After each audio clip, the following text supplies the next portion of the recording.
Cavecast, the uncensored show for nerds of all kinds. That was one of the things that like really impressed me about Chris Porter the first time that I saw him, because I think it's he's stoic, dude. Well, it's in Ugly and Angry he is, but if you watch, I think, what is it, Into the Stratosphere or something? It's the one before that where he has the pot leaf behind him. Oh, I don't think I've ever seen that one. Well, that's the llamas. That's where that. Oh, I've never like seen it. Oh my like, dude, you have got to sit down and watch it. visuals. Oh, dude, it's hysterical. It's I didn't so think it good. had one. Son of a bitch. Yeah, I know it was on YouTube for a while, but that was the special that I was watching, and I was like, okay, so this is kind of before he honed in that To, like, normal. what he- yeah. Because I think that like it kind of has like that Stephen Wright kind of thing where it's like he's just a brick wall the entire time and does not break. Yeah. There's something really cool about that. But Like yeah, when he goes yeah. on stage, he puts on like an acting face, basically. Yes. And with a a special called Ugly and Angry, you wouldn't expect him to like do anything, but oh my god, it is so good. He just fucking started with Starbucks and didn't stop. I never laughed so hard in my life. Everybody go watch Chris Porter. Doesn't matter what you watch, just go watch him. He's one of those guys that like no matter what you believe, like I mean, in my personal opinion, no matter what you believe politically, religiously, personally, socially, he is just that guy that is just saying what everybody is thinking. Yes. And he's the only one that is okay with saying it because he's like, fuck you, you're not going to get mad at me. You're thinking it too. Like, it's that type of thing. Yeah. Like, it's just, oh my God. Like and actually I remember the first time I ever heard you laugh at Chris Porter. I don't know if it was the first time you had ever found him, but I do remember like we were in the duplex and you were fucking howling with laughter. And I'm like, what are you? He's like, dude, this new guy, I just found him. You've got to see this shit. And then eventually I found it on Netflix before they took it down. Yeah. So, but yeah, that was actually something I would do whenever I would cln the house was I would throw on Ugly and Angry. Yeah. And I would just do my thing. So Fuck yeah. Hell yeah. It was always a fun time. I love supporting that. I love supporting that dude. Jesus. Again, you think we don't talk for a living? Yeah, right. That's what gave me edits. That's what gave me comfort when Troy Baker was in an interview and he kept screwing up his words. He's like, "Yeah, I literally talk for a living." Did he say that? That's funny. That's where I got it from. But no, the comedian thing is interesting because that's actually something that ties into one of my things to kind of keep my mind fresh. It's I'll get to it, but it's kind of fun because it's kind of like I never know what's coming, and it's always like a really big like gift whenever it does show up.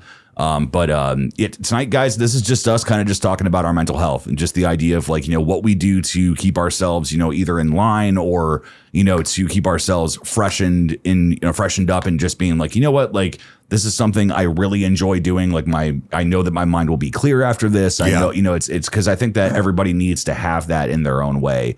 And I know, especially for what we do, because we grind so much, we, make videos, we are constantly talking about all that stuff. Like there's times that you need to either shut off or you need to do something like for your mental or just do something for yourself or do something with people that will help you get to that point. And it's kind of a broad topic. There's no like specific like guideline you have to follow for it. It's more so like what helps you stay fresh. Sure. Mine is kind of interesting. The first one, which I mean, about it, is I joke that I don't know whether or not I like being a content creator or if I just like making studios, like because they're both so much fun, and especially like finishing the downstairs like I did last night. Like I've got a few odds and ends and things, but like that's now a workable studio that's pretty much done. Yeah. Like, I mean, like I have the ability to actually hear every audio spectrum I need to. I can mix, I can master, I'm not good at it, but I can at least try, but it's so, but I don't know, like that was a big one because that room has a lot of history of, being down there and like, kind of like trying to make it work with a really pathetic laptop and like no foam and, like trying to record music through the Rodecaster, which is like the original that's not what it was made for whatsoever, like trying to make stuff work. So I guess the irony now that, it actually is a functioning, mini studio is kind of interesting about that. But it was also a closet. Yeah. A storage unit for how long? So like it's come from that even that bullshit first one you were just talking about to this now. Right. Like even my Riker Road studio was completely different Yeah, it was a whole separate office. Yeah. Basically, yeah. And like a wardrobe, whatever. Like, anyways. But no, it is drastically different. And hell, even this room, this was your bedroom. This was the master bedroom. So yeah, I have not slept in here since. So yeah. Right. And it's just like, the thing is that you will eventually stop making studios because now you are actually out of rooms. Yeah. But I think mine that I didn't really throw on there was kind of the same, like redoing a studio. Yeah. Is still the same thing. Like I kind of felt the same way when I did the back accent wall. Mm-hmm. It gave it a new look, almost like, season 2 or whatever it is. Yeah. And gave me a reason to hang shit up. So I get it, man. So it's like, you're not going to always build one, but you can do new things, switch things around, and it makes you feel like, all right, now I can work again. Well, I think that it kind of comes from like the magic of the first time that we changed up the Riker Studio to the checkerboard. Like we went from the black like foam and stuff. Like, God, we thought we were so fucking cool too. Right. Because at first it was like, yeah, we have a room to record in. And like, it's like the sound doesn't bounce. It's like, no, how you look in the room kind of fucking matters too, 100%. But in the same hand, like, I mean, when that was all done, I mean, granted, the tiles were kind of like an optical illusion in a way to where like when you would walk in and it was like you were in a different world. But the difference was so drastic that like that simple change made me excited to go in there again. Mm-hmm. So it's like, getting the downstairs done or like even this room, things like that. Like there's something about like it is kind of like mowing a lawn, which is ironic because mine's not mowed whatever right now, but in the same hand, like it's kind of that looking at your lines when you're done. Yeah, like when you leave and then you come back to be like, what does my house look like whenever I pull in? Yeah, now? Like it's kind of that mentality. Like it genuinely does something, and it's really cool. Like just like your eye is catching things differently. You're not getting lost in your autopilot. It's like you're like understanding like, oh wow, yeah, I did do that, or oh no, he did do that, or we did that. Like it's just. There's something cool about that. And, and it's weird because it is a second nature thing that's just in the background that nobody would ever really like consider, but it's so damn important for content creating and then also for your mental, Yeah, it is because I think that was the biggest thing was I still have a couple things to hang up that probably won't even be on, in camera, but it's still in the room. So it's exciting for that because I did the same thing where it's like, well, just switching the room around. You were like, hey, here's some money. I'll throw in, and I was like, yeah, dude, we're decorating the room. Yeah, and it excited me because you're right. We spend a lot of time in there, and it wasn't that I didn't want to be in there anymore by any means. But when I did do all of that and I still have a few things to do, I did go in there and was like, oh, yeah, let's get some work done. Yeah. And it kind of came flooding back. So I do think that it is important to keep it fresh and not so stale for you, at least for us. I can almost bet you every couple of years or something, it'll change in our rooms. Yeah. That's just the way we are. We can't leave it that way. We are creatures of habit, but we like new things. Yeah. So I get it, man. So I said, that's kind of cool that we both had similar things and like how that feels because I can almost guarantee you most people understand that. Yeah. Well, in their own way. Well, because I think that also kind of applies even to like the simple thing of like, no, dude, rearrange your furniture. Right. Like, change something in your house where it's like, like either change it because you've always wanted to or, the mentality of like, no, dude, like I need to sit differently in this room. Because it's kind of like when you're at a zero, like, zero speed, it's like, okay, like, like, am I taking in my environment the way that I used to, Yeah. Like, am I still thinking the same things? Like again, like I think that all of these things, they're Band-Aids. They're not, things that fix everything. Sure. But in the same hand is that, besides like the negative view of a Band-Aid, I think there's also the part of it where it's like, no, it can heal and then it also can boost. And exactly. it gives you a little bit of a pep in your step. Yeah. It's that your grande enema kind of a thing. So, but I think it's to me it's that is always something that I look forward to. And I've had friends of mine that are like, oh yeah, I want to set up a studio and I want to do this. Can you help me? And I'm like, yes, when do you want to do it? Like it's because I love doing that shit. Like it's especially like just seeing a room change and it just takes on a new identity. So, but yeah, that was that was my first one. And and that's just because mainly that one is very fresh and, I'm excited to get down there again, that type of thing. But as far as your stuff, what's on your mind? What do you do to help keep your mental health fresh? I get tattoos, man. Yeah. That is, I haven't for a while, but there's been some reasoning behind that. No, guys, I did not black myself out for the new Falling in Reverse song. I can't believe some people actually thought that, bro. I'm like, look at his collar. I'm like, or like even kind of like on my, but I get that people are just glancing and they're doing whatever, but no, I did not do that. But that is something that I have done for many years to just kind of, the whole ink therapy thing, if you will. Yeah. I'm just like, okay, like I got to go get something redone or something added. Like, that's just where I'm at with it. But now I'm getting back into being able to do that because I have other things in my life other than just getting tattoos that help me. But sure. That is a big one for me.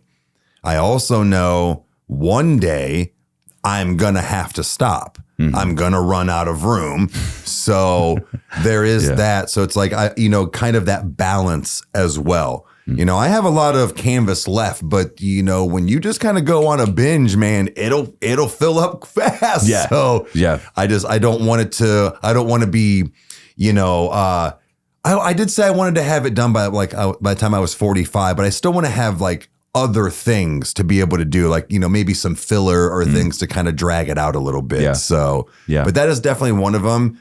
I know that is sometimes kind of sadistic to say in the fact of you're hurting yourself, but it does help with not only my actual mental, but just like kind of feeling good. And like you look at him for a minute, like the first couple of weeks you have him, and like, like even like the fact of like, you'll forget and you're like swear, you're like, because it's, swelled up or like new, you're like, oh yeah, I got a new one. Like, all of these little things are, reminders or what, whatever. But I don't see them anymore until I get a new one. So, even like taking a shower and having my shirt off, like you're looking in the mirror, I don't see them anymore until I go get a new one. And then I'm like, oh yeah, that's that piece added to my sleeve or whatever. Or like it's almost there. Or so it's exciting because you're watching it get put together piece by piece. And then you can kind of like, once it's done or almost done, you can kind of like look and then look back and you're like, dude, look at all the progress I've made. Right. And it's exciting, man. It's exciting. I can't lie. Like, I love it when people are like, I love your tattoos or whatever. What I don't like all the time is when people just like grab me and I'm like, okay. Like, oh, what's that? I'm like, you could just ask, sir. I do not know you. or does it hurt? Like, oh, I will never get upset with it, but no, it doesn't feel great. Right. So it's not the greatest feeling in the world, but yes, they do hurt a little bit. So what's funny is that, I don't really remember a time anymore. Like, I know that it existed, but I don't really remember a time where you were not tatted. Like, because to me, it's one of those that, like, number one, I've lived with you for however long. So it's like I've seen you daily. So like there's that. You were probably like 10 or 11 when I got mine. Right. Because your first one was like your name. It's covered up now, but I was like 16 or 17 when mom signed for it. So that's eight right. years. So as far as like you being younger, like, it probably is mostly what you remember. Yeah. At least having one. Well, because it's weird because, like, again, like this, and it's so odd because it's like I literally am like close with somebody that has, their body covered. But like when I'm in public and I see somebody with a lot of tattoos, my attention immediately goes to them. And I'm like, whoa, like, and I try to, especially if it is a female, because I try not to, I'm not staring for that reason. It's correct. Because I had an instance happen at not Guitar Hero. Oh my God. Guitar Center. Wow. I'm not braining. So yeah, the only place I visit to buy new shit. No, but I went to Guitar Hero. No. But I remember this one lady was, checking out my guitar strings, and she was wearing a low cut shirt, but she actually had this really cool, almost like stencil design of candles. Where it was like the flame was like almost like orange and yellow on the outside, and then the inside had a blue, but it was all just like line work. Okay. And she was like covered all around, and I remember I was looking at it, and I'm like, oh, like what is that? And I realized what I was doing. And I immediately panicked. I'm like, I'm sorry. No, she's like, no, I understand. She's like, that's cool. She's like, this is this, she's like, this is that. And I'm like, okay, cool. But there is a fascination that's there. And it's so interesting that people see you through a different lens, because it's like, I'm used to like, no, that's Eric. Like, that's how I am too. So yeah, right. It's funny because, I've realized that over time that it's not just me because I'm attracted to tattoos and have them. It's other people that I often wonder when I'm that person getting stared at all the time. And because I don't see them, you don't see them, but I notice it on other people.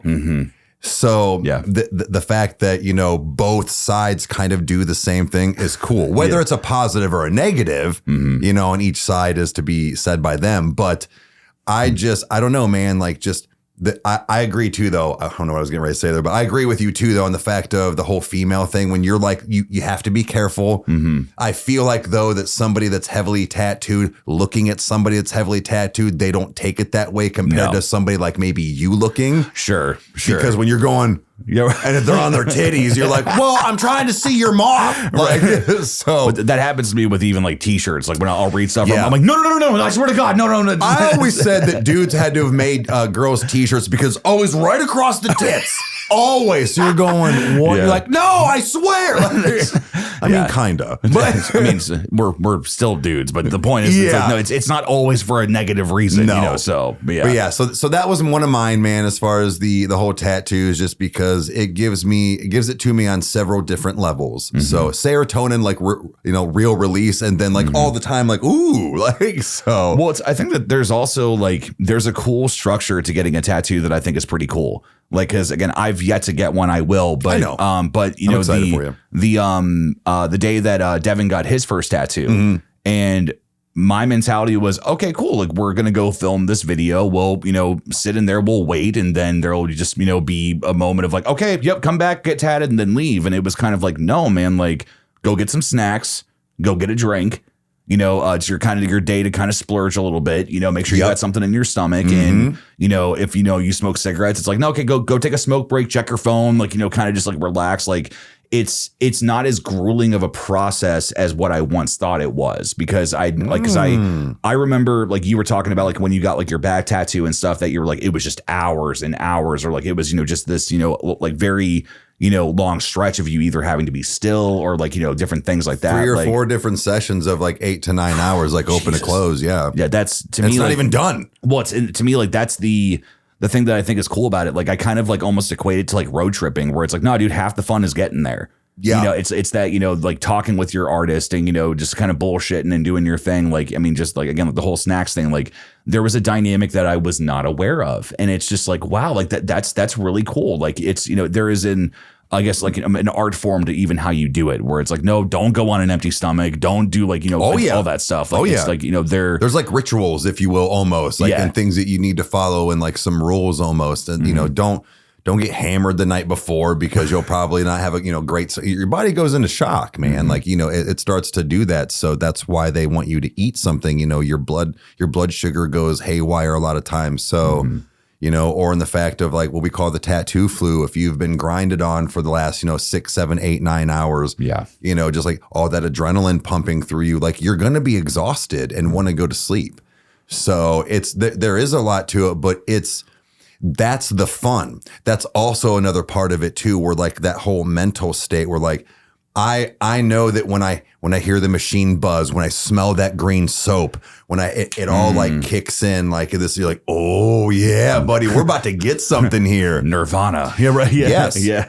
So even all that, like making sure I have not a full stomach, but like, a filled stomach. I've got my tea with, the extra sweet tea, and then I've got my chips or whatever it is to kind of munch on, like you were saying. So it's like, it is kind of a day, like you make a day of it. Yeah. And it's my day. Yeah. So, and it's fun. Yeah. So I can't wait for yours. Yeah. I've kind of toyed around with what I want to get.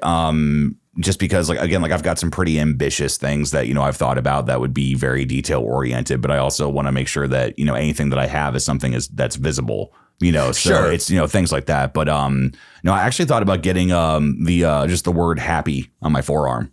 for NF. Yeah, okay, okay. You know, it's like that's one of my, if not one of my favorite song of his, and I think that it has a very good message. And you could even put like the little NF logo down at the bottom of it or something that way. You know, that way I guess people know what it is. But yeah, either that or have like the balloon spell it or something. I don't, like I just that could be cool because it's one of those where it was like I didn't want to steal the idea of the balloons, but if I did do something with them, I want to try to do my own thing. You know, but it's just like movies and stuff like. First of all, nobody's gonna get. I mean, they're just balloons, but like a lot of times, an artist isn't going to copy exactly, so they'll tweak things a little bit and be like, "Hey, how do you like this?" But not everything's an original idea anymore, man. So like, you can do balloons if you want to. Well, it's a part of me is just like I want to do something creative with it. You know, it's like because lettering does sound cool, but like, you know, adding a different like kind of like layer to it or something. Like, you know, kind of hanging off of it, you know, every couple letters or something like that too. But but I mean, I know that I'll definitely start off small. You know, I'm not going to do anything too crazy. Get like, Andy on the bottom of your foot. Yeah.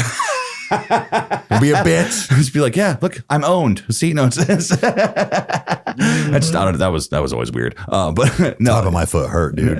I sat still, but it hurt. I didn't like it. I know you've gotten this question a lot, but like genuinely, like in hindsight, looking back, like what was your worst tattoo? Hands and feet. Hands and feet. Hands and feet. Fucking no question. There's not anything to them, man. So it's just like paper thin skin, and then your bone. And then like tendons. So no. But like, here's the thing is that it's weird. So like mine swelled relatively good. But they like within the first day or two, it's kind of done. And it's not in such, other than like where like your wrist starts, it's really not in a bad spot, but you realize how much you smack and use your hands. Oh, for sure. Yeah. But as far as like, at least for me, that like moving around or like something rubbing and stuff, it doesn't. So I think that's like it swells and then it goes away. And then you're just like, fuck, it's healing. Like you think it's going to heal like shit. And it doesn't. They do heal kind of rough. But other than that, man, that, and then not the actual tattoo itself, my ditch, but it was the healing. Oh, so, sure. Because you move a lot. Like it almost had that like when you get a scab and it's like you kind of like always smack it and break it open. You're like, fuck, dude. Yeah. So you got to keep it. Sorry, ladies, moist. So you got to keep it that way. It doesn't crack, man. So that was like one of the more like painful heals like that, just because it was really a pain in the ass. But hands and feet and fingers, because there's just nothing there, man. But they're all going to get drilled, dude. I'm going to get more done on this side. Both of my feet are going to get redone and added to, and because I'm going to have like full on sleeves and shit, like down my legs, down my feet. I'm just trying to imagine what it's going to be like to see you just completely in color. Like it's going to be really interesting. Well, I actually think what I'm going to do is like maybe kind of take this theme and the fact of like my whole right side being that more of like I guess kind of nostalgic, because I always said that like my upper body was going to be more so of like, I don't want to say regular shit, but like regular shit. And then like my legs and stuff could be like goofy as fuck if I wanted, because I don't always have to wear shorts. Right. So, but in the fact of like, if I want to keep that horror theme, yes, it's more color on this side. I really think I'm going to keep my left side like black and gray. See, I really like that. Yeah. The black and gray is something that I, like if I was going to go with a full sleeve, I think it looks the best. But that's just me. But yeah. So do I. But I kind of started just getting color in this. And I thought, if I'm going to do a horror / Halloween theme, I am going to need some things in colors, at least in my opinion. So that's what I did. And it just kind of started going that way. I'm not even a huge fan of red. I'm half covered in red. Yeah. But it looks good in my opinion. Well, so I think it fits in with the just the theme you got going on. That's what I mean. Yeah. So it's not just red, it's blood splatter. So it goes with that theme, but it just happens to be red. So you won't just catch me wearing a bunch of like a fucking red suit or anything, but I just don't, I don't think I look good wearing a lot of red or like a main red something or other. A hat every once in a while, maybe like shoes with an accent or something, but I'm not going to wear like a fucking bright red shirt. No, it just doesn't fucking look good on me. Let's see. The only Blue. I think the 2 red shirts that I owned, one of them was like a Dr. Pepper shirt, and the other one That's was fucking maroon, dude. It was the most red I'd gone at the time, But no. Then the other one was a red shirt that I had that all it said was McStud. I can't remember where I got Hell it. yeah. But it has now since been lost, probably in moves and everything else. Right. But no, yeah, I agree. Red's not a color that I'm going to go with. So I'm more of an autumn. But no, man. Yeah, tattoos. I think that is definitely something that like I would expect would be something that would just be able to like get you on the right track and like set a good course for your week. Because. The healing is something that does kind of freak me out just because like it's like, oh God, is it ever going to end? Like that type of thing. But it's just because you see it and feel it all day, every day. Yeah. Right. So 6 days seems like 6 months. You're like, fuck, dude. Yeah, right. Like, it's a lifetime. It is. But you're like, oh, I guess I only just got this Monday and it's fucking Sunday. Like, yeah. It's, I don't know. I'm the pain is actually something I'm not sure like what I'll be able to handle, but I mean, we'll cross that bridge. You're not getting anything other than like maybe the Ellie tattoo that you want. Mm-hmm. Your first couple that you have described are not going to be like, I always say, a lot of grinding. Yeah. It's going to give you a good introduction to what this is going to be like. Mm-hmm. And then that's when you can go, nah, I'm good. Yeah. Right. Or, you know what, that wasn't as bad. Maybe I'll use the cream next time, or maybe this and that. Like, I honestly think with you kind of having, this is not what, I don't mean wispy in a girly way, but like with you kind of wanting like the first couple, like kind of wispy and light and like, the, what is it? Oh, the Fibonacci. Fibonacci sequence. Yeah. So like with that being one where you can kind of, like I said, get that feeling of like, oh, okay. And then maybe the next one being a little more grinding, a little more in depth for you, because it gives you that like, oh, all right, it's not bad. And then you kind of know what you're looking at. I think that it's honestly to the point that because I've toyed with the idea that with like the Fibonacci thing is that like after I have it for a couple of years is that what if I eventually just change it into a galaxy? Because it's like that way it's like getting like those purple nebulas or different things like that or something, like because it's the idea like that's one of the reasons why I want it is that it's just fascinating where it's like like everything in nature follows the Fibonacci sequence. So it's or like like whether it's like sunflower petals or if it is a galaxy that's out in a place that we can't even visit or anything. There's something really cool about that. So like there's a part of me that would like to apply nature to that just because in my opinion it's like whether you believe in intelligent design or not, like whether or not you believe in a creator, I think it's one of the things you can look at where it's like no, there's order, there's a way that nature does work, and it's very fascinating, so that's to me it's also kind of a callback to Tool because of Lateralis, so it's like it's that type of thing. But yeah. All right, let's get off my tattoos here. Get on to your next one. So the next one is kind of spontaneous. Like I'm never really ready for it. Because it always catches me off guard. But for instance, I found a new comedian a while ago. And this is one of my favorite things that just completely resets and just like puts me in the best fucking mood. So like the first time that I found Christopher Titus, I think it was Luke actually was the one that showed me. He showed me the one where he broke his hand and had to shake hands. So like it was that whole like section. But dude, like I go on deep dives. Like when I find one, I'm like, oh my God, yes. Let's see if he really is funny. Let's like, from his old stuff to his new stuff. And it's like, to me, it's kind of like looking at a band where it's like, okay, like, your old stuff kind of sucked, but like your new stuff is great. Like, sure. I love when I find comedians that like, nah, dude, they just hit triples on everything that they did. Like they're just so fantastic. But the newest comedian that I found is a gentleman named Basil. Basil. Okay. And he's a Greek guy. And I found him on accident. I think it was actually one of the times that like my YouTube was just kind of going. And I may have been listening to Titus or like something. And then like it just kicked in another comedy special. But it was actually at the I think it's called the Dry Bar. Where it's like you can just go in, like I think it's like remotely like clean comedy, so like there's not a lot of like profanity or anything. Okay. Like Josh Blue has been on there a couple of times, so like he changed Josh Blue. Why do I know that name? He's the guy with cerebral palsy. Oh yes. He's like, I was in a wheelchair last week, with the wristbands or whatever that he wears, So like, dude, he is phenomenal. No, Basil, I found him because of the section where he talks about Ohio has the worst mascots for their teams. Where he's like, yeah, the Ohio State Buckeyes, it's a nut. He's that big guy. I've seen him. Yeah. Okay. And just, dude, like his delivery on everything. And like there was something really kind of endearing about how the way that he started was that I think it was relatively soon after COVID, like after everything kind of like went back to normal. And he was just like, yeah, he's like, you guys sick of each other? Yeah, don't lie. He's like, we've been in too long. I've been in too long, and he's like, just, or give yourselves a round of applause for coming out tonight, guys. Like, we're here, we're having a great time. And he then was, he kind of went into his bit, like into the whole bit and how everything started. But he was like, do we have any military here? And one gentleman raised his hand and he was like, what branch of service are you in, brother? He's like, Army. He's like, so, but he was like, no, give him a round of applause, guys. Yeah, like, I like that. So like finding something that not only is funny, but that just, kind of just like, like the whole chicken soup for your soul kind of a thing where it's like, oh my God, like I feel better. Like I'm don't feel like I have to anticipate the next joke on whether or not I'm going to like this guy. It's like, no, dude, I like this guy.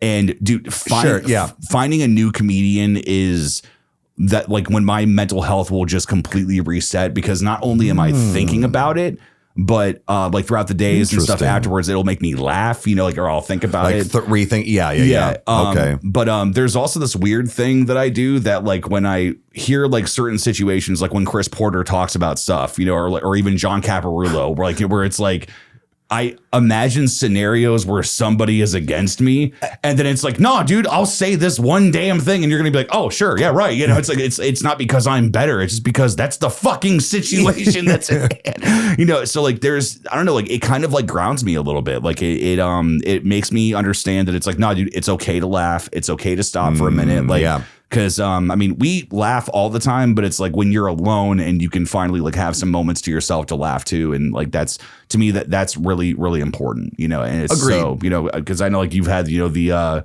statement said to you before. What was it? The autograph? It was Billy Gardell when he just said, Eric, laugh. And then he autographed that piece of paper for me. And it was just, dude, I tell you what, that was not generic in my opinion. That's not a cop out. That was legit. Like, don't forget to laugh, man. Like, and for being a stand-up comedian and doing, comedy shows and stuff, as far as like with Melissa McCarthy and whatnot. Yeah. That just like, I've always remembered that. I've always remembered that encounter. And when I'm having bad days, it's not always there, but I do tend to remember that where it's just, where he's just like, dude, laugh. And that is, I think now maybe I do kind of understand what your kind of angle is here for, your refresher or your mental health with finding a comedian. Dude, it's the best. That's I never thought of that. So I like that, man. That's a good one. Yeah. Because to be fair, it's not always like, from, the mercy of the algorithm or things like that. The one that, that I've stuck to for the longest time is Randy Feldface. And that's just because the first night that I watched it was with TJ, and just, he came over and just looked at me, and this, but like, for everybody else was that he was just like, yeah, he's like, how do you feel about puppets? And I'm like, they're cool. I like the Muppets. They're fine. He's like, okay. Do you like Australian comedy? I'm like, well, I like all sorts of comedy. Maybe I do. Yeah. And he was like, all right, cool. Pull this up.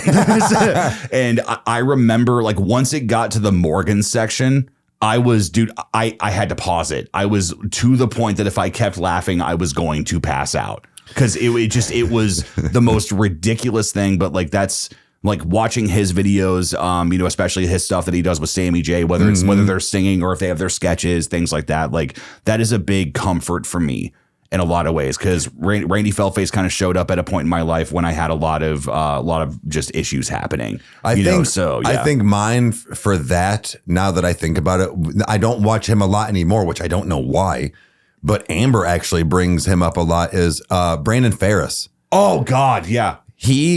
You showed me him in kind of that situation as well, where it's like I needed the my ears are ringing. I literally was just thinking that. If you have not seen the video where Brandon Ferris holds a tarantula, my God, do yourself a favor and watch right now. Stop watching. Fuck our algorithm right now and timestamps. Go watch it and then come back. You'll be back. You'll be back.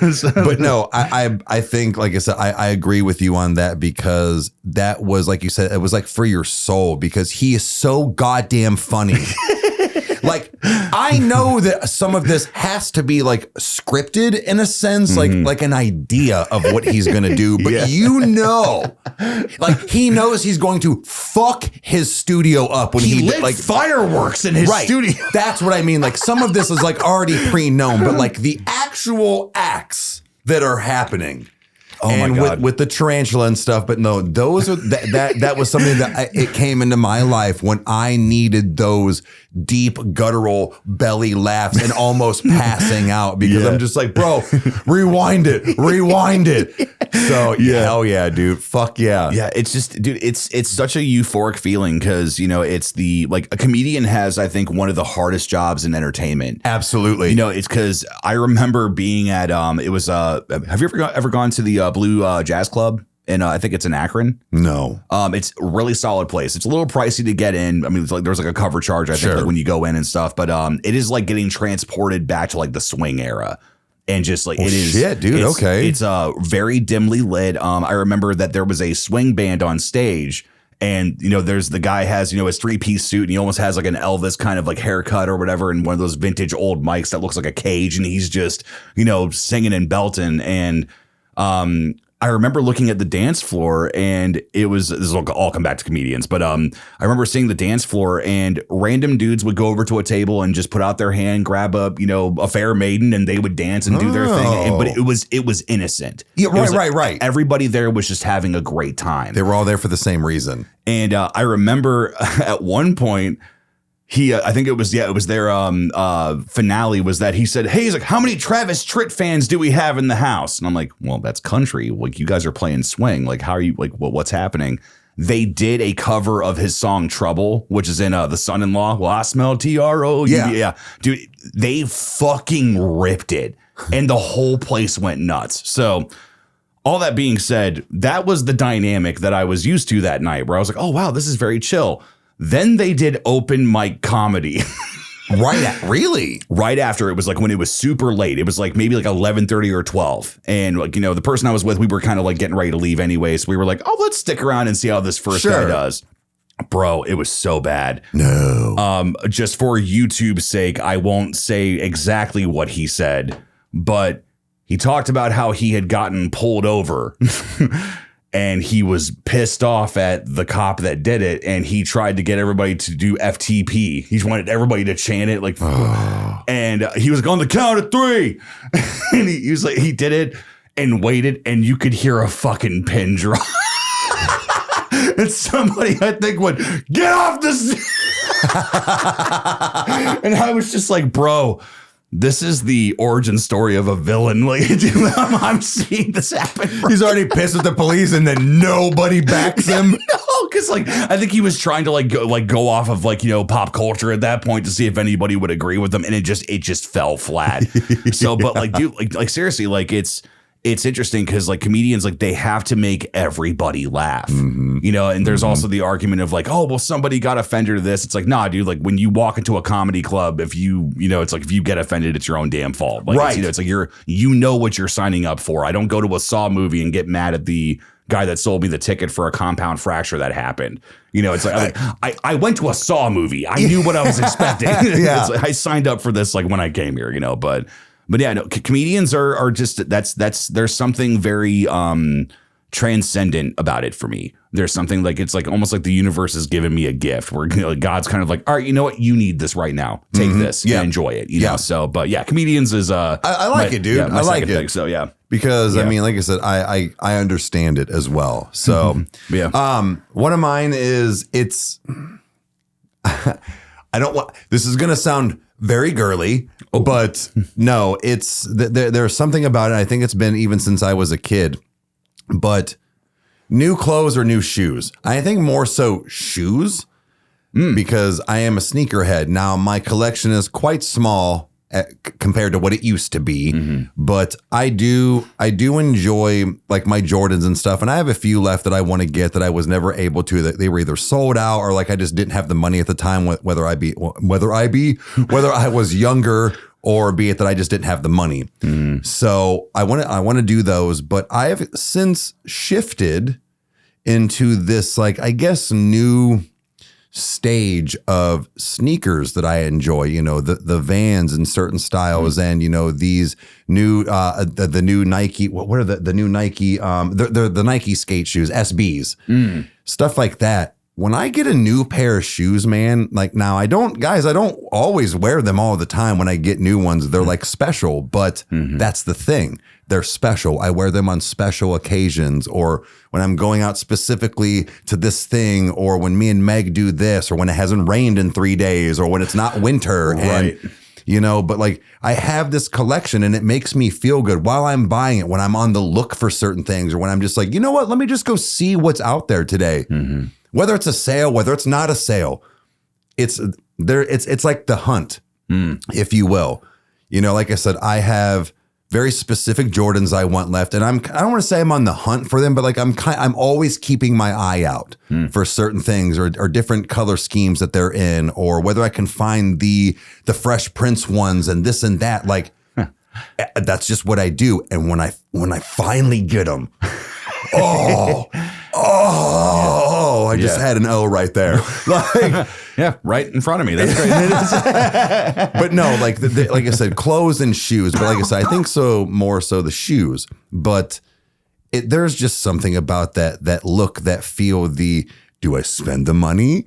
You know, like just shit like that. So like, you know, even like when I did it with my Xbox, it was almost the hunt. Even when I was doing your PlayStation, it was the hunt. God, dude, it was such a rush, man. I don't think that, I mean, I've seen, like, I mean, we both have seen each other stressed out over things before, but that was the one time in my life where I was just like, especially like when the whole phone call happened with your bank and like all that stuff where it was like midnight. Yeah, I'm like, is he okay? Like, what's happening? And then you were like, just the way you came upstairs and you were shaking and you were just like, your PS5 will be here in a month. It's like that like moment of just like, oh, thank fuck. Yeah. Like, Because that was in the time where they still weren't readily available in stores. Like that's you still could bullshit. Yeah. like you could find them, but you couldn't. Yeah. The second they went up, and I even worked at fucking Best Buy. I was the Samsung rep, and I couldn't get my hands on one. Yeah. But dude, when that came through and StockX confirmed it, when my fucking I was like, I did it. And I could not wait. I was like, Merry Christmas, motherfucker. It'll be here in a few weeks. And then you got it. Yeah. And you were sick as fuck the day it showed up. I fought like hell. I was so excited for you. I was like, no, he's sick. That was like 103-degree fever. Couldn't move. I think that was the same weekend that we watched Toxic Avenger. Yes. I want to say it was because I did not leave the corner of the couch like, for like 2 days. I think it was 3. I think it was 3 days.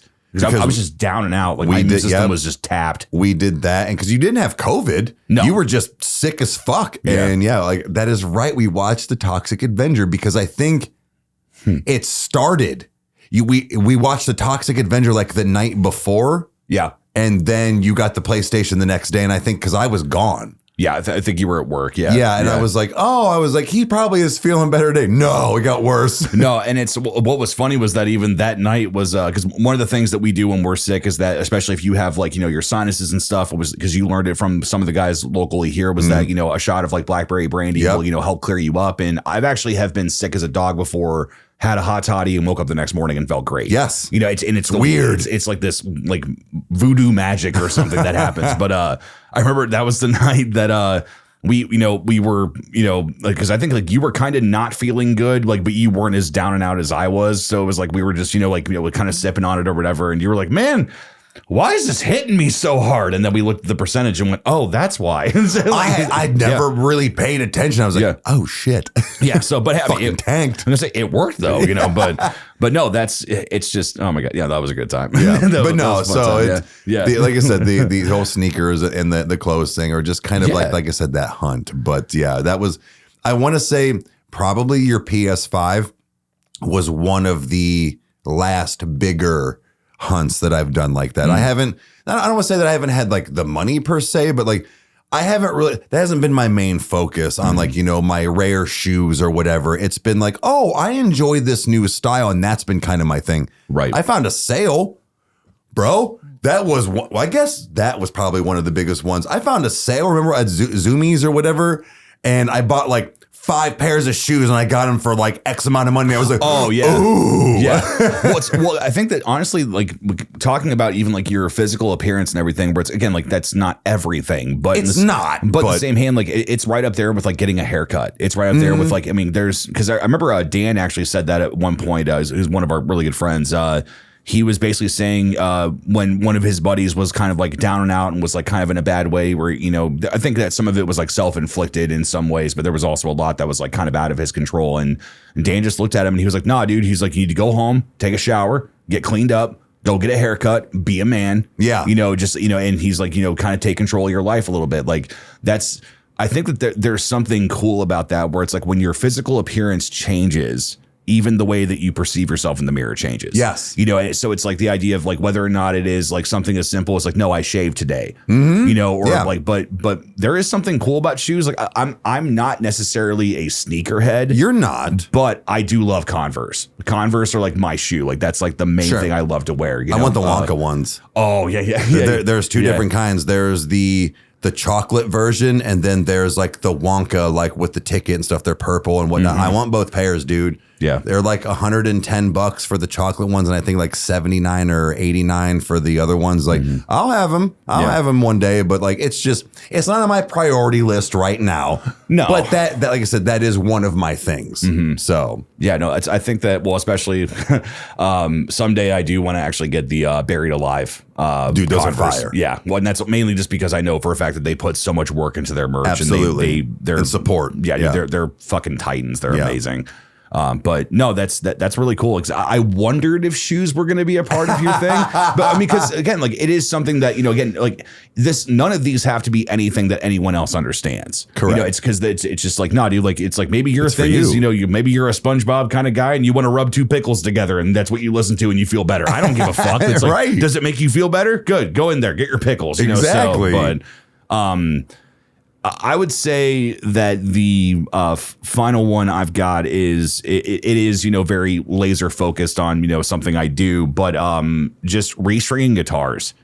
Ooh, That is that's your shoes, man. it is, and it's weird because again I know that I'm in a very peculiar situation because not everybody has 20 fucking guitars that they can, you know, like 20 fucking guitars that they can, you know, spend a weekend doing, but like because I mean again I think that it also kind of like got dropped in my lap recently where it was like I after cleaning out the closet I found all the strings that I had bought for the past like 2 years and forgot about, where I was like, I'll go get some more, I'll stock up, you know. It's because I didn't think I bought them that often. Girl math, you just saved $68. Yeah, right.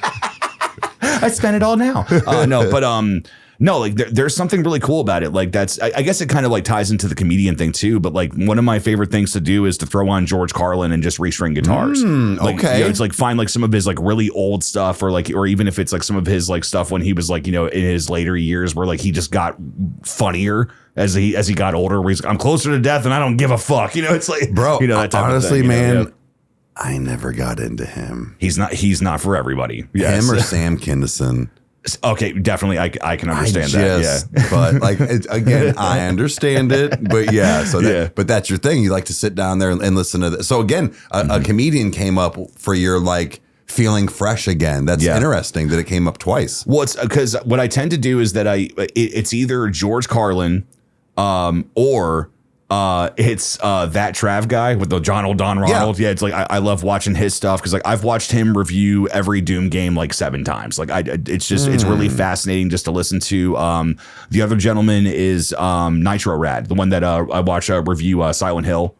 Oh yes, yeah. oh Nitro Rad. Yeah, okay, his stuff is really amazing, and especially when he said at the end of his Silent Hill 4 video that he was this close to finishing the episode and his hard drive crashed.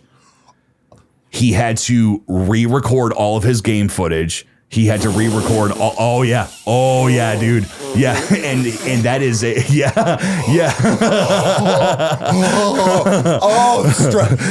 It's right here. Yeah. Oh, it's right here. Yeah. Oh, yeah. I will hit a motherfucker with another motherfucker with my hard drive.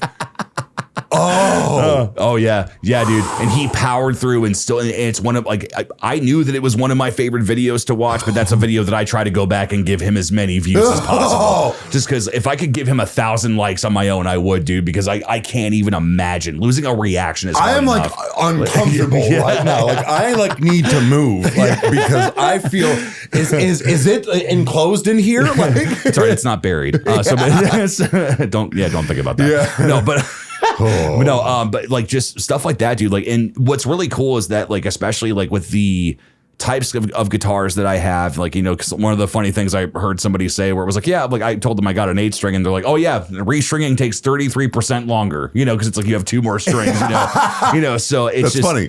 But it's cool, like, because there's something about like when I get fresh strings on an instrument and it's like I'm sitting down, it's all tuned up, I'm good to go. Tuning is a whole nother like therapeutic process where it's because the process I've actually used is that when you get your string to the correct note, I learned this from my buddy Dennis, was that my strings kept going out of tune. And he was like, no, dude, he was like, get it to the note that it needs to be, then pull and tug on the string to get all the tension out, and then quickly get it back to your note, and then it will stay there.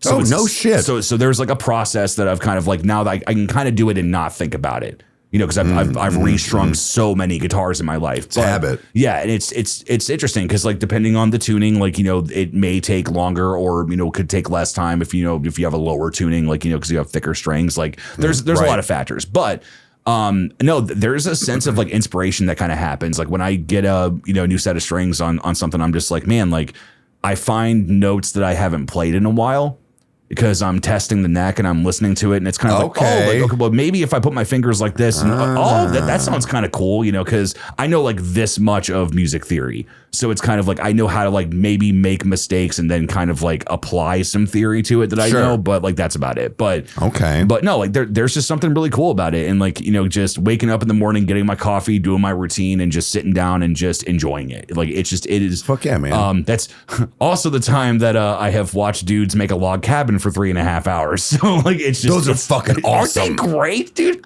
Those are awesome, so dude. Cool, dude. Yeah. But no, like honestly, like you kind of just described almost both angles of mine. It's your shoes that you get to like the accomplishment, how you feel, like everything. But and then it's also like my tattoos. This is your day. Yeah. This is your thing. You have a ritual. You know what to do now. You've done this so often. You have your specific things you like to listen to while you're doing it. Mm-hmm. You probably borderline get almost the same things, the same 7 things you get to eat all the time. Like it's probably like pizza or Chinese or something. Like, like something like that, because it's a special occasion in a sense for you. Mm-hmm. You're going to sit here and you're going to do this thing that you really enjoy to do, and it makes you feel good when you're done. Yeah. I like it. It's really gratifying, man. Like, and it's again, like, you know, the whole, you know, having the fresh space and everything like this, like there's a part of me like I can't wait till I restring my guitars again. Like it's going to be like a couple months until I do it. Sure. But I mean, you're technically supposed to do it every 30 days, but I don't know anybody that's not not on tour. Okay. Yeah, technically every month you're supposed to do it, but right. You know. But you're not playing.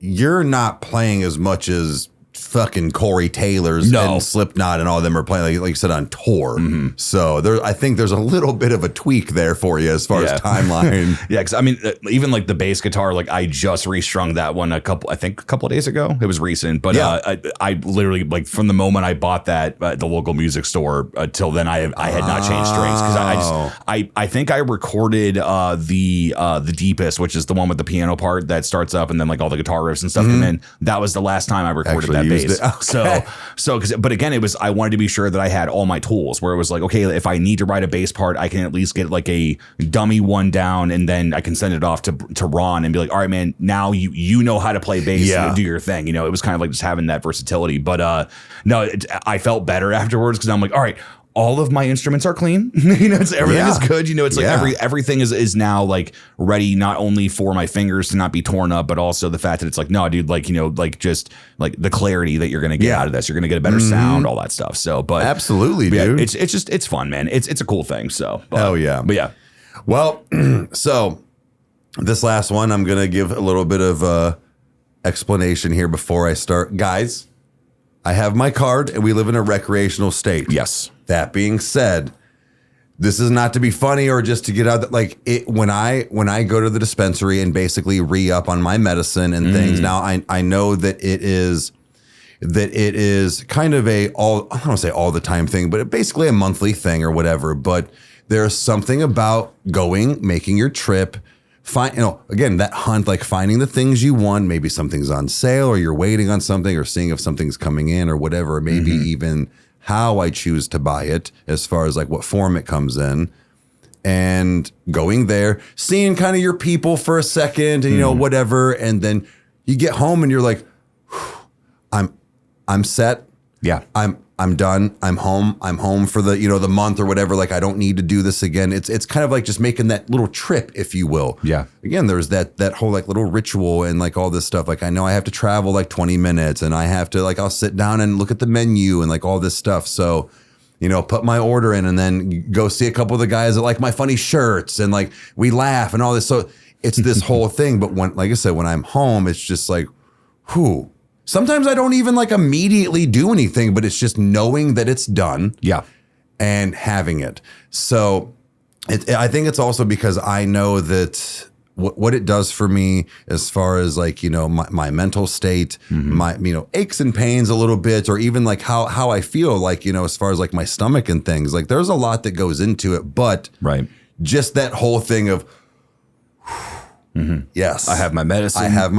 I'm good to go. I'm good to go. Exactly, man. So that wasn't a huge one as far as like how much depth I could go into, but it's just like that is definitely one of them. It helps my mental state because I know that I'm going to be okay. And if and when I need it, it's there. Right. My spicy air, as we call it, is good to go. But, and then also going, what's some of this different smells or different hybrids or different this and that? Like there's a lot to it. Like, I'm a nerd when it comes to it. I like to research things. I like to ask questions. I like to maybe, find something that I've never heard of and be like, well, what the fuck is that? It just, there's a lot that goes into play because I've talked about this before where I don't like my mind to stop. So when I have my time to have my medicine or like, kind of reflect for the day or whatever, that too, but then also researching things, it gives me something to do. Yeah. I'm not sitting there going, like, so yeah, it's just, there's many different levels to it, but it's just also that gratification of being home and being set for a while and just being. So, well, honestly, it's one of those that, we've been saying it for years, but it was like it's about time that everything's recreational, right? But it's now we're also kind of in a weird place with it where it's like, yeah, you can have it, but you can't buy it yet. So it's just really, it's odd. Like we're in a very strange place with it, but I know that I'm lucky in the fact of like, I do have my card, so I can go to a store essentially. Yeah. Not everybody has that luxury at the moment, but yeah, you don't gotta wait for Todd to get off work. Yeah, right. At fucking 6, like, God damn it. And then he comes home and goes, well, I don't have blueberry kush. Well, you said you did at 12, motherfucker. Like, you gotta stay here for a half hour. Yeah, so, right. Like I had, but like mandatory 30-minute wait. Absolutely. Yeah. I get it. Yeah, but hey, gotta make a living. Gotta make a living. So, but no, that's honestly, I think that's a really solid choice, just because that is another day. Like that, it's another like exactly. It's there's something about like when for a fact that your day is structured around something that you are either stoked for, either something that needs done, and you have the gratification of that. Okay, it's just this is not out of the way. Like this is that type of thing. Like that's a really solid one. I like that a lot. Like that's because especially not only is the fact that it's like you have a good day doing it, but you also you have what you need. Right, and like I said, that's so huge. I try to be careful on not my channel and not saying things or whatever. But in the fact you're good. I know, but it's just the fact of like I said, that is definitely one that makes me feel that way, and it's not because of when I get home and smoke. Like it's not. Oh, I'm sure it is. Like, yeah, I bet you're happy as fuck. You're right. Yes. Right. But it was just like I said, all of the things. So not just that one specific thing, because honestly, not to be funny, guys, but yes, that one specific thing that we all know that I'm talking about, I use it for a very small percentage. It really is for a medical reason or for something that I need. in a sense. Like it's not just to party like Cheech and Chong. No, and it's I think that this is also like, again, like I came from the stigma of like, I was like heavily involved in church. I lived in a home where like, that was, not a normal thing. Like I never experimented with things like that when I was a kid. I was too busy playing guitar or being in drama club or doing stuff in youth group, or like I was always like actively involved. But the more and more that I was around it, like I started to understand because like there's this idea that like, especially like the old paradigm thought, if you will, that it's like, oh, this he smokes weed and he does this, he does that. Like, oh, he's a bad man. He's a bum. Yeah. And it's just one of those where it's like, no, like some of the most, successful people in like, whether it's in the film industry or like whatever, it's like, no, dude, like, I mean, it's something that they do. Yeah. And it's whether it helps their creative process, like, or anything like, because I've heard some friends say before that, we're consistent smokers, that they're like, yeah, like it's nice, but they're like the problem that, me and my group of friends got into was that, we would get together, we would practice, we would smoke, and then we would do everything great. But if we didn't have it and then we tried to do it, then it would like, that would kind of cause problems. Because like, I mean, there's plenty of people out there that are straight edge, it's like, they're like, I don't touch anything, like whatever. But, I think it really it does depend on the person. It's like, like a pot smoker doesn't make you lazy. The person's lazy to begin with and it enhances it. 100%. So like it's just I'm an all day, everyday smoker. Like I'm not just constantly like I don't take a breath, but like, I am, from when I wake up to before I go to bed, and I, for lack of a better word, get shit done. And I also, before I was my own boss, still got shit done and went to work and did all of these things and am a dad and, a significant other. Like, you're right.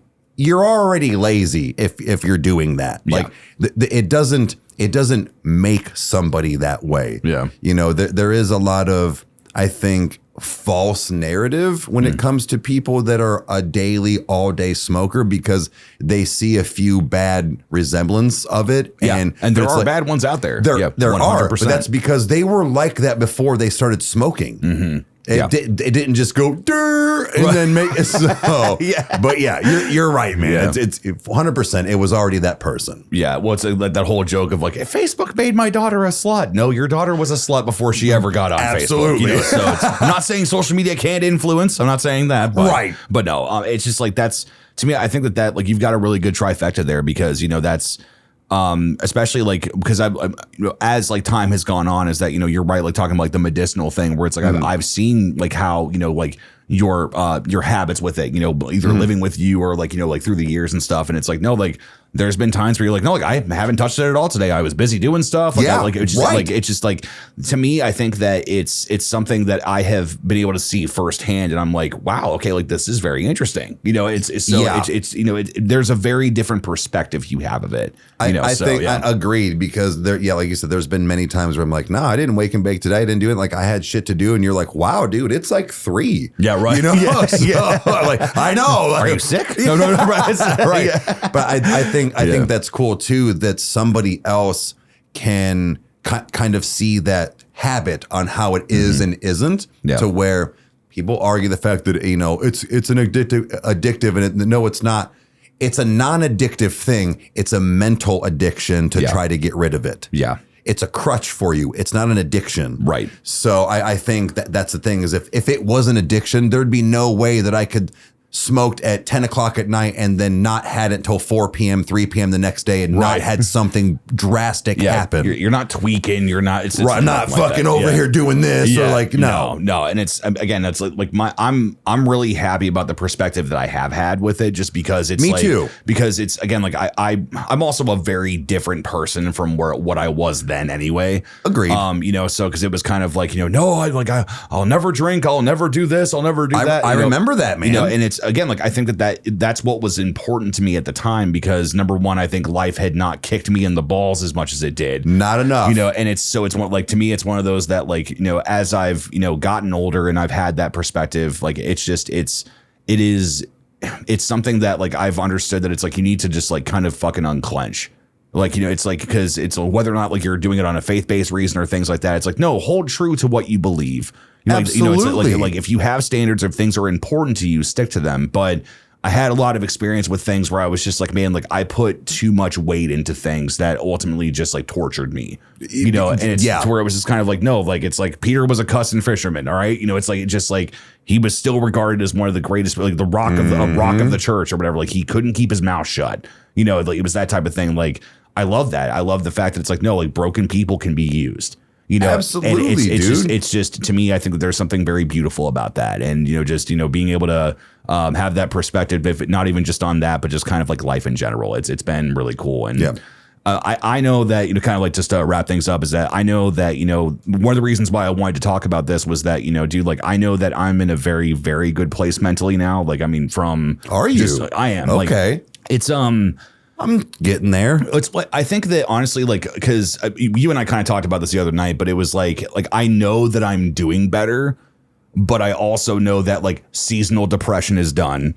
I know, like, I know that, like, and I'm gonna knock on wood, but it's like nothing crazy has happened. We've just been grinding. We've been doing our thing, you know. It's like I'm getting comfortable and like, again, just like being myself. I'm being comfortable, like, you know, just enjoying things. Like one of the biggest things that I've had to let go of is like my phone anxiety is like now like non-existent. Like that's because it's one of those where like for many different reasons, I was just glued to my phone all the fucking time. And like, and I am now, like I scroll, like I still respond to people. But it's a different like all day thing for you. It's not for the wrong reasons, I guess. Right. And it's because it was like, you know, from that place of like, oh my God, I got to respond right now. I have to do this. I have to like, it was just like, it was just like, dude, like it's like, it just sucks the life out of you. And it's one of those where like, I mean, that's like a big, like just, you know, I guess like perspective look at it is like, that was like one of the biggest things that was an issue for me, bro, you know? So yeah. Arguably one of the biggest videos we dropped today been going hammer town. All of the notifications and all of the things and the Ronnies and the response and the TikToks. I actually haven't done dick about fuck on my phone half my day. I have my little girl. There's so much going on. I was like, no. Yeah, I'll check it later. I'll check it later. Yeah. So like you said, that phone anxiety or like, you know, who's talking shit or like, Meg's been busy. Like I ain't had to do anything on my phone. A lot's been going on, but I didn't have to do anything. Right. And like I said, one of the biggest drops in 6 months we've had on the channel. And I'm just like, I don't need my phone. It's like, well, we'll check it out later and have our what the fuck moment. Right. You just got to sometimes. Like I'm glad that phone, and because I was the same way in the fact of not like relationships or anything, but just like constantly like checking things and doing things and the anxieties, and then who didn't message me back and who did message me back, and then you know, is my baby mom like pissed at me, or like is this coming through, like it was all of those things, and it wasn't for like, you know, any amount of time usually, like a rare time or two, but like my phone anxiety has drastically changed. You know, over the last like 2 years. So it's been nice. I don't know, man. Like it's just I'm very careful that I don't get cocky, you know, and the idea of like, no, I'm like, nothing can touch me. Haha. I know it's like, well, no, dude, like life will happen like at some point, you know, like whatever. But in the same hand, like, I don't know, dude, like I'm trying to, you know, just embrace things. Cause like we kind of talked about it the one time, but it was like, you know, I'm playing video games again because I like it. You know, it's no longer a way to escape. It's kind of like, no, like if anything, I'm just mainly just pissed off at Doom Eternal right now because I can't beat this master level. But that's a different kind of pissed off, right? You know, it's like, I don't know, like it's been really cool just to be able to like just, you know, again, like have that unclenching of just like, no, like it, like what's the hurry? Like, you know, it's like well, what's the hurry of like, you know, having to worry? You know, of like, no, dude, like life is going to happen anyway. And like, even like, I've been watching a lot of like house clips recently, and you need to just watch the show, man. I do. And I love Hugh Laurie. Everybody in that show is phenomenal. But I can't remember what episode it was, but it was, you know, somebody that was terminally ill that, you know, they're running tests on and they're trying to figure stuff out. And he's kind of just, you know, talking. You know, and, you know, I think they're like, they maybe like had him on a table or something, and they were like, you know, picking and prodding or whatever. And they kind of looked at him and they're like, you're pretty calm for somebody that's going through this. And he's like, well, unless if worrying is a, you know, a cure, you know, unless if it's something that's going to help, he's like, I'm going to die either way. He's like, I can't sit here and worry about it. And I know that that's a drastic example, but weirdly enough, like that clip really did make me think about it, where I was kind of like, I think that there are times to be aware. I think there are times to understand the seriousness of that. Like we've had some things pop up recently where it was like, no, we navigated them. We talked about them. Like it wasn't like how a year ago me would have handled it. Sure. Because I've been trying my best to not get frustrated. I've been trying my best to like just remember where it's like, no, dude, these are moments that these things happen, and that's easier said than done when you're in the heightened state that you're in those things. But in the same hand, like I feel better. And there are so many good things that factor into that. And it's just like, man, like I'm also just trying not to miss it. I'm trying to pay attention to the things that are happening and being like, wow, like, okay, like this is, you live in the moment. Yeah. It's like that, this is okay. Like I like where I'm at right now. I'm going to stay here for a minute. And I'm just going to, smell the flowers in these 5 minutes and just take in the scenery around me, and it's like even like when we recorded the other night where it was like the whole Ronnie thing where it was like, that was a big out of mind experience that we had, but like the wall is different. So that factors into the whole studio thing, so it's all that stuff where it's like, no, like I didn't get lost in it in the same way that I did before. I wasn't lost in autopilot. I was lost in the moment. Right. That's been something that I've really been trying to do. And I think that if I can encourage you guys is that, if you guys have anything that you do to refresh yourself, or if you guys have any cool, unique things that you enjoy doing, put them in the comments. Tell us about it. Yes. And I would also encourage anybody that listens to this is that, if you haven't found your thing, find it. Do something for yourself. You've got to be able to take care of yourself. It's not even a matter of being selfish. Self-care is important. It is. And it sucks that most of the self-care that people want or like to do costs money. And that's one of the biggest downfalls. But yes, I think most of it has to do with some form of money or exchange of that to do it. So yeah, it's like we're actually even to quote George Carlin, where he's like, "Doesn't anybody just take a fucking walk anymore?" Right. Just go to a park, man. Do something that you can just unplug for a while, but again, it's like if you have the monetary ability, even if it's $2, it's like no, dude, go buy that pack of ramen because you fucking want it, or go buy that candy bar because it's the one good thing you have that day. Exactly. But nevertheless, guys, this was a lot of fun. This is cool to dive into this, but just again, I encourage you guys, do some stuff that you enjoy, do some shit you like, and just improve your mental health, do whatever you need to. Just because you're in the trenches doesn't mean you have to be there mentally. So, but nevertheless, Eric, is there anything you would like to tell the audience before we sign off until next week? Go do that thing that you like Kyle said. If it's not going to put you in financial ruins or put your family in danger, do it. Have some fun. All right, guys, we'll see you next week. Adios.